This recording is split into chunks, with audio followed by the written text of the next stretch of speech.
Bienvenidos y bienvenidas, mi nombre es José González y hoy vamos a tomar un café con Aristóteles.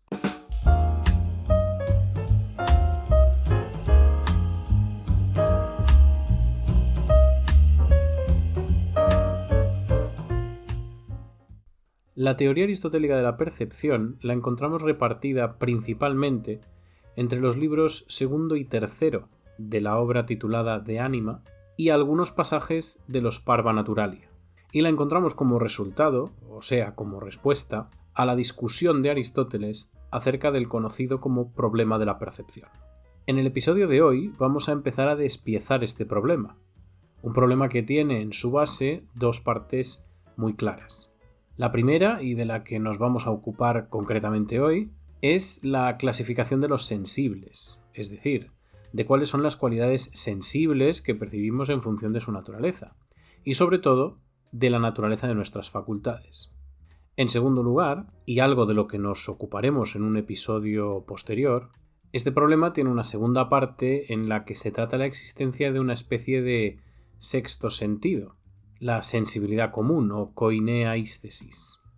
Una especie de sexto sentido que no es obviamente un sexto sentido, y del que Aristóteles dirá que precisamente gracias a él tenemos las experiencias propias de los sueños y de la imaginación.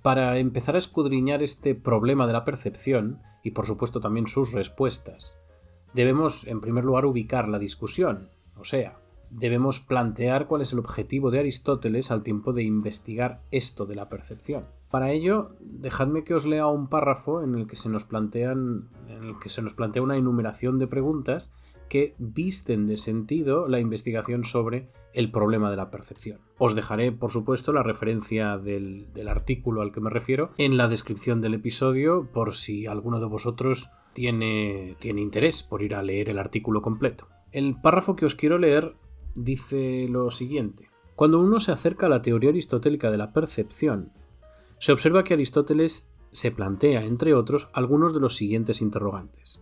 ¿Cómo nos formamos la noción de que allí ante nosotros, en el mundo exterior, hay cosas sensibles de las que tenemos noticia por nuestros sentidos? ¿Cómo percibimos diversas cualidades, el color, la forma, el sonido, el olor, la textura, en esas cosas y en qué consiste cada una de dichas cualidades?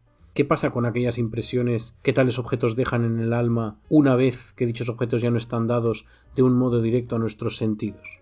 ¿Podríamos acaso percibir alguna cosa que no se nos diera de un modo inmediato en la experiencia primera sensorial que tenemos del mundo exterior? ¿Percibimos exclusivamente objetos sensibles en el mundo exterior o percibimos también la propia percepción que tenemos de ellos? ¿Hay, pues, una conciencia de nuestras percepciones e incluso una autopercepción de nosotros mismos? Si existe tal conciencia, ¿es ella algo semejante o por entero diferente a la percepción que tenemos de los objetos del mundo exterior? ¿Es nuestra facultad perceptiva una facultad común o unificada o una mera amalgama de percepciones dispares provenientes cada uno de los 5 sentidos externos?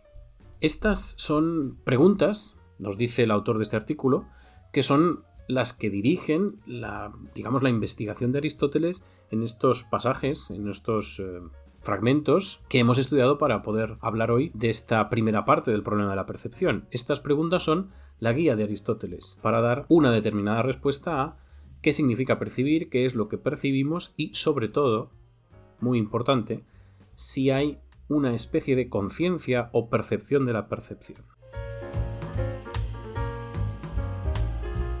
Pues partiendo de la lectura de este fragmento, que no es un fragmento de Aristóteles, como ya he dicho, es un fragmento de bibliografía secundaria, pero partiendo de la lectura de este fragmento, lo primero a lo que le debemos prestar atención es a la terminología que utiliza Aristóteles para enfrentar el problema. La palabra que está en el centro de la discusión, que para nosotros será percepción o sensibilidad, en griego es la palabra aisthesis. Aisthesis la traducimos, como sabéis, como sensibilidad o como percepción. Pero esa palabra nos ofrece precisamente ese inconveniente, que no distingue adecuadamente entre los sentidos que hoy le damos a la sensibilidad y a la percepción para diferenciarlos.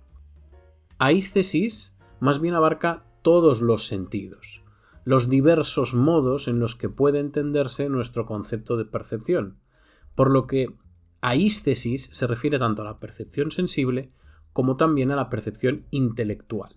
Sin embargo, parece que Aristóteles utilizará el concepto de aísthesis en estos textos para referirse concretamente a los sentidos, es decir, a las facultades y al hecho de percibir, de recibir estímulos del mundo en nuestros órganos sensoriales. Partiendo de esto, Aristóteles distingue 3 tipos de sensibles, o sea, de cualidades sensibles, y una sensibilidad común, la que hemos llamado koiné-aísthesis. Antes de centrarnos en qué tipos de sensibles, de cualidades sensibles podemos, captar, merece la pena que prestemos atención a los distintos sentidos de la palabra aísthesis, es decir, de la percepción, porque estos distintos sentidos nos serán útiles después cuando abordemos, por ejemplo, el tema de la sensibilidad común, pero en general para entender cuáles son las líneas de la discusión de Aristóteles en estos textos.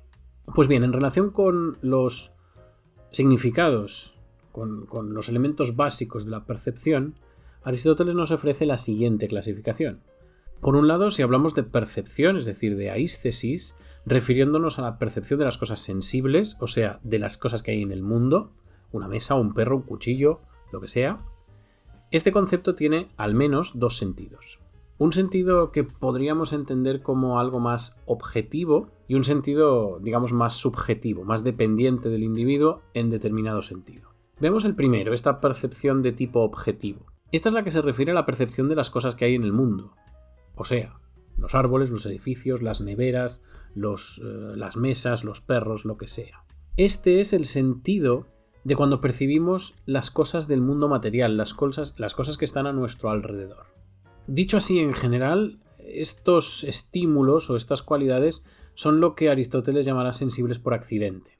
Y los llamará por accidente precisamente porque, aunque se perciben mediante los sentidos, y de esto entraremos un poquito más adelante, no son propiamente los objetos propios de ningún sentido en concreto. ¿Esto qué significa? Pues significa que hay unos objetos propiamente, que son propios, de cada sentido o forma sensible o sensibles propios.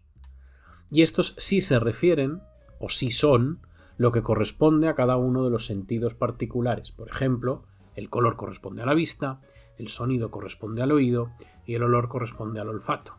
Vamos, que en definitiva lo que hace Aristóteles es distinguir en la percepción, primero, y como objetos de los sentidos propiamente, las cualidades sensibles que solo pueden ser percibidas por el sentido el que sea, por el sentido X. Por ejemplo, como hemos dicho, el color, la vista o el sonido, el oído. Y por otro lado, percibimos también aquellas cosas que se componen de todos o de varios estímulos, de un conjunto de estímulos, como por ejemplo la percepción de un edificio o la percepción de un árbol. En relación con el sentido que hemos llamado subjetivo o la percepción, subjetiva, resulta que esta se refiere a la toma de conciencia que cada uno de nosotros tenemos de nuestros propios actos perceptivos y, por supuesto, de nosotros mismos percibiendo o como individuos que perciben o que pueden percibir.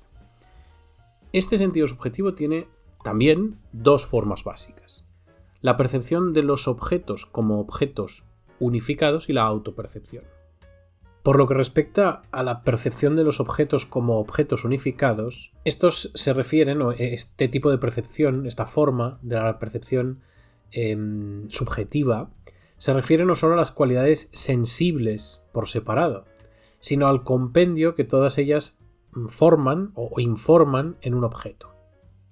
Este sentido es concretamente el que da cuenta de unas cualidades sensibles que son comunes en todos los objetos que percibimos, que son lo que Aristóteles llamará sensibles comunes, como por ejemplo la figura, el tamaño o el número. En cuanto a la cuestión de la autopercepción, esta se refiere a la percepción de nosotros mismos, que tenemos nosotros mismos, en tanto que, en este caso, que vemos o que experimentamos, que percibimos, pero también podría ser que deseamos, que sentimos o que pensamos. Es precisamente en este sentido, en este segundo sentido de la autopercepción, donde encontraremos el problema o la cuestión de la sensibilidad común, de la koiné-aísthesis, que abordaremos, como hemos dicho, en otro episodio, pero que aparece en este sentido, en esta forma básica de este sentido subjetivo de la percepción. Por tanto, y para asentar un poquito la terminología que Aristóteles está usando en este asunto, Aristóteles nos diferenciará 3 tipos de cualidades sensibles que ya hemos dicho, y que representan, o que se presentan, se esconden dentro de estos sentidos de la percepción. Estos 3 tipos de cualidades sensibles son, en primer lugar, los sensibles propios, que son las cualidades que pertenecen propiamente a cada uno de los sentidos. Como por ejemplo, el color a la vista, el sonido al oído, el olor al olfato y obviamente el sabor al gusto. Aunque Aristóteles nos dice que con el gusto sucede algo particular, que si lo pensamos todos caeremos en la misma cuenta, ya que el gusto no tiene del todo un sentido propio o no afecta solo a un sentido, sino que es capaz de captar distintos sensibles, en este caso digamos sensibles propios, y algunos muy distintos, incluso opuestos. Hay diferencias entre este tipo de dicotomías, pues por ejemplo Aristóteles nos señala que el gusto puede captar el caliente y el frío, o el duro y el blando, o el seco y el húmedo, por ejemplo. Estos estímulos, que en realidad son propios del tacto, son captados por el gusto, son también detectados por el gusto. Por lo tanto, en nuestra facultad del gusto, en nuestro sentido del gusto, parece que hay una cierta interconexión con otros sentidos, en este caso con el tacto. En cualquier caso, todos podemos estar de acuerdo, de hecho seguramente todos estaremos de acuerdo en que cada uno de estos estímulos son estímulos en el fondo del mismo tipo que, por ejemplo, el color para la vista. Es decir, son estímulos que vemos prima facie que pertenecen o que se relacionan con tal sentido. Por ello los llamamos propios. Respecto de los sensibles propios, dice Aristóteles que no es posible que nos equivoquemos. O sea, que podemos estar equivocados al pensar en algo, podemos errar en nuestras opiniones e interpretaciones sobre las cosas que percibimos, pero sobre lo que jamás podemos ser engañados, sobre lo que no nos podemos equivocar, en donde no hay error, es sobre la percepción de un sensible propio. Esto quiere decir que no hay engaño, no hay margen posible para el error en relación con que nuestros ojos estén viendo un color, como por ejemplo en relación con que estemos percibiendo algo rojo.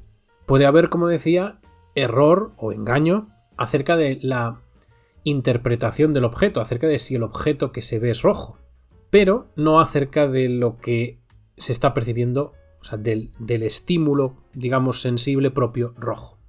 Os leo a tenor de esto al propio Aristóteles. Cada sentido discierne estos sensibles propios, y no se equivoca al decir que existe un color o un sonido. Puede sí errar acerca de la naturaleza del objeto coloreado o sonoro, o acerca del lugar que ocupan. Visto este primer tipo de cualidades sensibles, los sensibles propios, veamos qué nos dice Aristóteles acerca de los sensibles comunes. Los sensibles comunes son aquellas cualidades que en realidad son sensibles, que no pertenecen propiamente a ningún sentido, sino que son comunes a todos ellos. ¿Qué queremos decir con esto? Pues que los captamos con todos los sentidos, o por lo menos, dice Aristóteles, con la vista y con el tacto. El autor nos dice que estos sensibles, los sensibles comunes, son el movimiento, el reposo, el número, la unidad, la figura, el tamaño y el tiempo. Y nos dice que estos como mínimo. Es decir, no hace una lista exhaustiva de los sensibles comunes, sino que hace, digamos que pone una lista de los que podríamos decir los más habituales o los más comunes, valga la redundancia. Es cierto que Aristóteles llamará a estas cualidades, a estos sensibles comunes, y parece que la sensibilidad común o alguna otra facultad que pudiera ser entendida como común debería ser la propia de estos sensibles. Sin embargo, Aristóteles se niega a aceptar que estos sensibles comunes tengan un órgano sensorial propio, pero no se niega porque sí, sino que se niega con una razón, con un argumento. Aristóteles atribuye, de hecho, la percepción de los sensibles comunes a la vista y al tacto. Es decir, nos dice que la vista y el tacto son los sensibles, digamos, entre comillas, propios de estas cualidades sensibles comunes.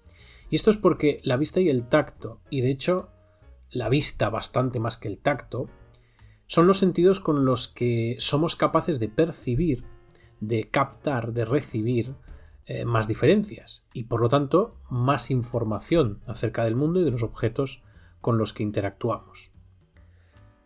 Aristóteles dice que si hubiera un órgano que percibiera como propios a estos sensibles, como propios o más propiamente que otro, este órgano debería ser, o esta facultad, este sentido debería ser el de la vista. Porque los sensibles comunes se perciben en los objetos, nos dice Aristóteles, con base en su movimiento o a través de su movimiento. O sea que cosas como el tiempo, el tamaño, el número, son cosas que, según Aristóteles, percibimos en los objetos por su movimiento, a través de su movimiento. Y merece la pena que nos detengamos un segundo a explicar con más detalle por qué Aristóteles nos dice que se perciben a través de su movimiento o por su movimiento. Y para explicar esto, pues debemos recurrir de nuevo a la terminología, a la etimología, porque la palabra que utilizaba Aristóteles para referirse al movimiento es una palabra que en nuestra manera, o sea, con nuestra traducción, pierde algunos sentidos que en el griego original tenía. En la lengua griega, que es la lengua en la que el bueno de Aristóteles nos explicó todas estas cosas, el movimiento o movimiento es la palabra como traducimos el concepto de kínesis. Y la kínesis tiene un sentido mucho más amplio del sentido que le damos a nosotros al concepto de movimiento. Nosotros entendemos movimiento, de hecho, en un sentido restringido dentro del concepto de kínesis. O sea, nosotros entendemos movimiento como movimiento local, cambiar como el cambio de posición de un objeto. Sin embargo, kínesis no significa solo ese tipo de movimiento, sino que también significa cualquier tipo de cambio o variación. O sea, si ahora reformulamos lo que hemos dicho y os digo que los sensibles comunes se perciben en los objetos a través de sus variaciones, seguramente la cosa quedará mucho más clara. ¿Con esto qué quiero decir? Quiero decir que los sensibles comunes se perciben a través de las variaciones que sufren los objetos, siendo esas variaciones, pues el tiempo, el cambio de posición, o sea, el movimiento local, nuestro sentido, digamos, intuitivo de movimiento, pero también los cambios en la figura, o los cambios, o el número, la diferencia entre múltiples y uno. Por tanto, ahora está más claro por qué Aristóteles dice que si tuviera que atribuir estos sensibles, los sensibles comunes a un órgano, lo haría al de la vista, ya que es la vista el sentido con el que más variaciones, más cantidad y tipo de variaciones somos capaces, podemos percibir, podemos captar. Y es fácil que concedamos que esas variaciones no son propiamente cosas que pertenezcan a la vista. Es decir, no es propiamente un estímulo de la vista el percibir o el captar el cambio de movimiento, por ejemplo. Esto más o menos todos estaremos de acuerdo. Por lo tanto, y aunque la vista nos permite con mayor facilidad captar este tipo de estímulos, podemos aceptar más o menos, o es fácil que convengamos en que estos estímulos no son propios de la vista, no son propiamente las cualidades de la vista. Vamos, en definitiva, lo que nos dice Aristóteles con esto, y que todos estaremos de acuerdo, es que vemos que las cosas se mueven, distinguimos cuando hay una o más, es decir, podemos contarlas, o sea, podemos verlas, y nos hacemos una idea de cómo son las cosas, porque vemos su figura o su forma, y esto lo hacemos pues a partir de la vista. Veamos para terminar los que son, para mí al menos, tal vez los más interesantes para estudiarlos, para saber qué nos quiere decir Aristóteles, que son los sensibles por accidente. Estas cualidades son estos sensibles, los que son por accidente, son aquellos que percibimos evidentemente accidentalmente. O sea, los percibimos porque al percibir alguna cualidad en un objeto, pues resulta que estaban mezclados con un sensible propio. Para ver esto, para ilustrar esto, vamos a recurrir a un ejemplo del propio Aristóteles, algo que vamos a bautizar para entendernos como el argumento del hijo de Cleón. Aristóteles nos dice: imaginad que vemos llegar a alguien desde lejos, pero que solo somos capaces de distinguir una figura de color blanco, un algo blanco. Lo que vemos, es decir, lo que propiamente percibimos, y esto quiere decir el sensible propio que captamos, es el blanco, que como es un color sabéis que es un estímulo propio de la vista. Sin embargo, adherido a este blanco y a medida que se acerca, vemos también que esa figura blanca es el hijo de Cleón. Bien, lo que nos dice Aristóteles es que percibimos al hijo de Cleón accidentalmente al percibir el blanco. Pues lo que vemos, la cualidad concretamente que estamos percibiendo por la vista, no es la cualidad ser hijo de Cleón, sino la cualidad de ser blanco. Este tipo de sensibles, el que corresponde con ser el hijo de Cleón, esa cosa que percibimos adherida a ser blanco y que no es propio de la vista, es lo que Aristóteles llamará sensibles por accidente. Es precisamente en este caso, tomando este ejemplo como base, y evidentemente en un sentido algo laxo, que podríamos decir que cuando vemos un trozo de tarta, en algún sentido estamos percibiendo el dulce antes de que el estímulo, el sensible propio dulce, active el órgano que le es propio, que es el del gusto. O sea, que estaríamos viendo el dulce que haría algo así, como de sensible por accidente, al ver la tarta. O sea, que estaríamos en algún sentido percibiendo el dulce con la vista, o sea, viendo el dulce.